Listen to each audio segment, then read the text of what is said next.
ফুটপাতে শিশুর দুধ বিতর্কে এবার মুখ খুললেন পুরমন্ত্রী অগ্নিমিত্রা পল। শিশু এবং পথচারীদের নিরাপত্তার কারণেই স্টোভ জ্বালানো বন্ধ করা হয়েছে। ব্যাখ্যা পুর নগর উন্নয়ন মন্ত্রীর। মানবিকতা কোথায়? ওই পরিবারের দায়িত্ব নিতে রাজি। সমাজ মাধ্যমে মুখ খুললেন মমতা বন্দ্যোপাধ্যায়। ফুটপাতে শিশুর দুধ বিতর্কে এবার মুখ খুললেন পুর নগর উন্নয়ন মন্ত্রী অগ্নিমিত্রা পাল।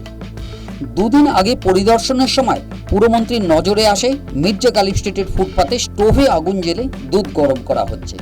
পরপর দুটি অগ্নিকাণ্ডের ঘটনায় সাম্প্রতিক সময় বেশ কয়েকজনের মৃত্যু হয়েছে। মির্জা গালিব স্ট্রিটেরই একটি হোটেলে আগুন লেগে 9 জনের মৃত্যু হয়। এই পরিস্থিতিতে ফুটপাতে আগুন জ্বালানোয় মেজাজ হারান পুরমন্ত্রী। স্টোভ নেভানোর নির্দেশ দেন।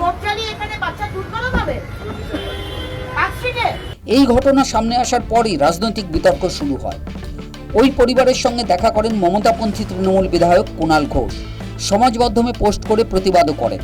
এরপর সোমবার এই ঘটনার ব্যাখ্যা দিলেন পুরমন্ত্রী। ঘটনার ব্যাখ্যা দিয়েও পুরমন্ত্রী স্বীকার করেন মেজাজ হারিয়ে অতটা কড়াভাবে কথা বলা উচিত হয়নি। গতকাল সারাদিন বিরোধীদের অনেক কান্নাকাটি শুনলাম, কিন্তু কেউ এক বাটি দুধ নিয়ে এগিয়ে যায়নি।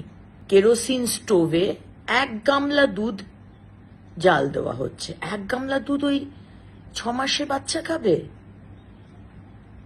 আর স্টোভে আগুন জ্বালিয়ে যে রাস্তা দিয়ে, যে ফুটপাথ দিয়ে অনবরত লোক যাচ্ছে, ছোট বাচ্চারা স্কুল থেকে যাচ্ছে, যে কোনো সময় অ্যাক্সিডেন্ট হবে। আর যদি অ্যাক্সিডেন্ট হয়, কে দায় নেবে? ইউডিএমএ দপ্তর, নগর উন্নয়ন দপ্তর, পুলিশ, সরকার, না আপনারা যারা অপারেশন সানশাইন করেছে? আর 15 বছর তৃণমূল তো মানবিকতা কাকে বলে সেটা তো তারা বাংলার মানুষকে ভালোই দেখিয়েছে। আমাকে আলাদা করে বলার কিছু নেই। আজকে তাদের কাছ থেকে অন্তত আমাদের মানবিকতা কাকে বলে শিখতে হবে না। এরপরেই সমাজ মাধ্যমে বক্তব্য পেশ করেন মমতা বন্দ্যোপাধ্যায়। মানবিকতা কোথায় প্রশ্ন তুলে বলেন, ওই পরিবার চাইলে তাদের ভরণ পোষণের দায়িত্ব নিতে তিনি প্রস্তুত। কি করেছেন আপনারা?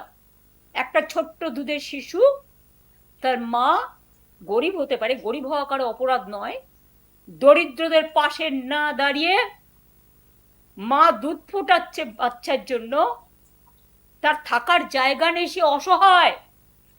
অসহায় মানুষের থাকার ব্যবস্থা তো করুন। আমরা তো অনেক নাইট শেল্টার করেছিলাম। দুধটাকে ফেলে দিতে আপনাদের গায়ে লাগে না? চমকাচ্ছেন, ধমকাচ্ছেন। আমি এই পরিবারটার দায়িত্ব নিতে রাজি আছি। মমতা বন্দ্যোপাধ্যায়ের এই প্রস্তাব সামনে আসার কিছুক্ষণের মধ্যেই সাংবাদিক বৈঠক করেন মুখ্যমন্ত্রী শুভেন্দু অধিকারী। কটাক্ষ করে বলেন, উনি বাড়িতেই থাকুন, ফেসবুকেই থাকুন, আপনি বিকালবেলা আপনাকে রাস্তায় বেরোতে হবে না। আপনাকে রাস্তায় বেরোতে হবে না। আর রাস্তায় আপনি যাতে না বেরোতে পারেন তার ব্যবস্থাও আমি করব। আপনি বাড়ির উপর নিয়ে খেলতে গেছিলেন, গোল খেয়ে বাড়ি এসেছেন।